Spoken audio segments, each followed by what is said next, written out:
Hello friends, welcome to my YouTube channel. Here, myself, Lalita Bhinge Gallore. Friends, in the previous videos, we have discussed about types of adverbs. And in this video, we are going to discuss about types of preposition. Then what is preposition? Already we have seen the definition of this preposition. But once again, we are going to see this definition in this video. See here, preposition is a word which connects or shows the relation of the noun or pronoun with the remaining sentence, with the remaining part of the sentence. See here, preposition is a word which connects or which shows the relation of noun or pronoun with the remaining sentence, with the remaining words in the sentence. Then these prepositions have a position, preposition. Pre means what? Before. And position means place. It has the place, it has the placement before noun or pronoun. Remember this thing. Preposition has the place before noun or pronoun, and so it shows the relation of that noun or pronoun with the remaining sentence. So here we are going to see one by one those prepositions. There are two types of prepositions according to its structure and according to its function. According to its structure, these prepositions have three types. These are simple prepositions, compound prepositions and phrasal prepositions. Then according to function, its types are prepositions of time, prepositions of place and prepositions of direction, or these are also called as prepositions of movement. Remain types of prepositions according to function we are going to see in the next video. So here first of all we are going to see which are the simple prepositions in, on, at, by, with, under, of, since, through, up, down, after, about, over, from, etc. There are many such prepositions which are simple prepositions one. Afterwards, in the next videos, we are going to see the use of these prepositions in sentences. Also its meanings. Just this is an introduction to these prepositions, as these words show relation of that pronoun or noun with the remaining part of the sentence. Now, compound prepositions.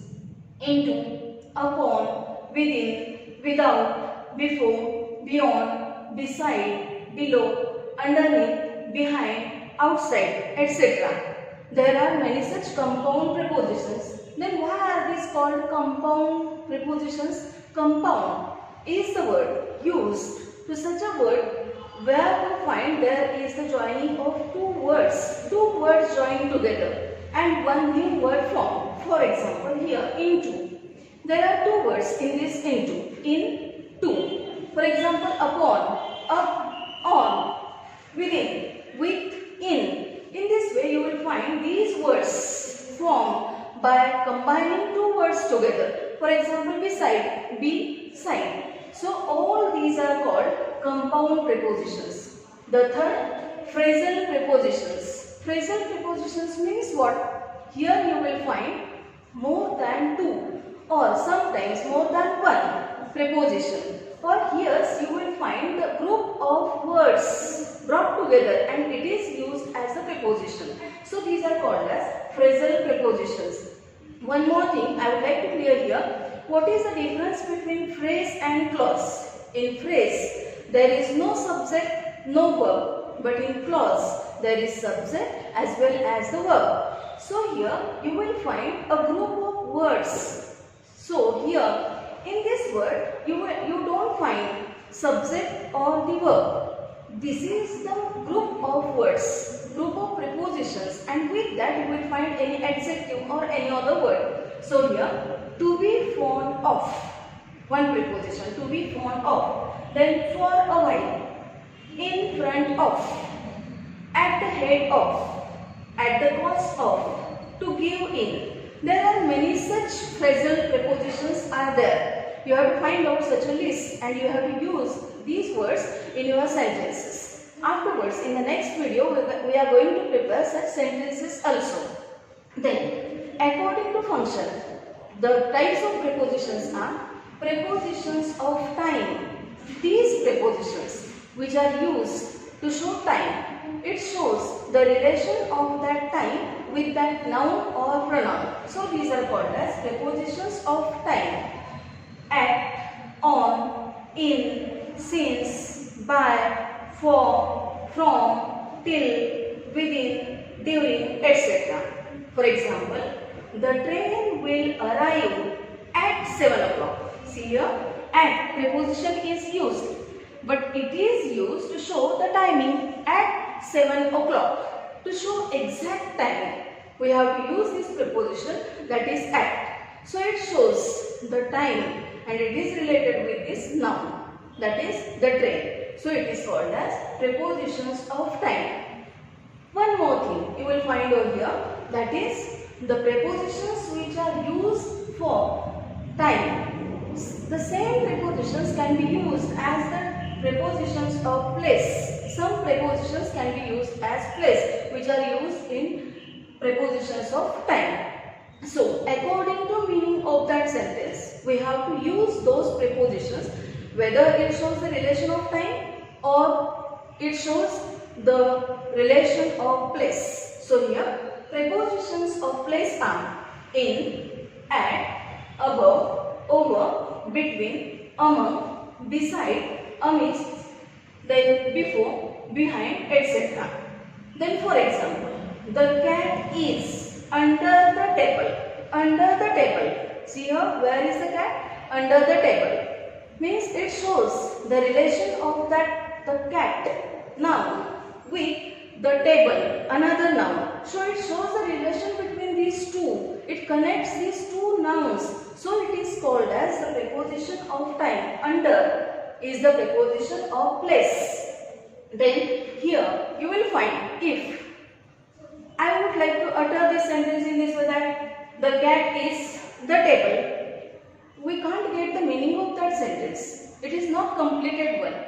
When the meaning is completed, when we add under the preposition of place in it, at that time the meaning of the sentence is completed.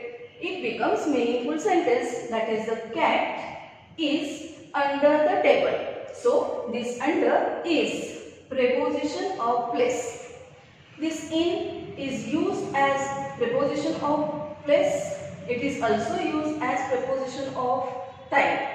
See here, same prepositions you will find at, in, or you will find on. These are the prepositions, but according to meaning of that sentence, according to the relation of that noun or pronoun with the remaining part of the sentence, these can be used. The next one, prepositions of direction or prepositions of movement, which shows movement, that is from one place to another place. It shows the direction from one place to another place. Then which are the prepositions of direction or prepositions of movement? Those are to, towards, against, across, for, up, down, along, into, etc. For example, she is going to Mumbai, from one place to another place. So it shows the movement or it shows the direction. So to is the preposition of direction. Then the child ran towards mother. See, the child ran towards mother. Ran. Physical action showing word. So action verb it is. And towards it is the preposition of direction or preposition of movement. So here friends, in this video we have discussed about some types of preposition. In the next video we are going to discuss about remaining types of prepositions, and afterwards we will see how these prepositions can be used in the sentences and what are its meaning and how these are used. Thank you so much for watching this video. If you like this video, subscribe it, share it, and don't forget to press like button.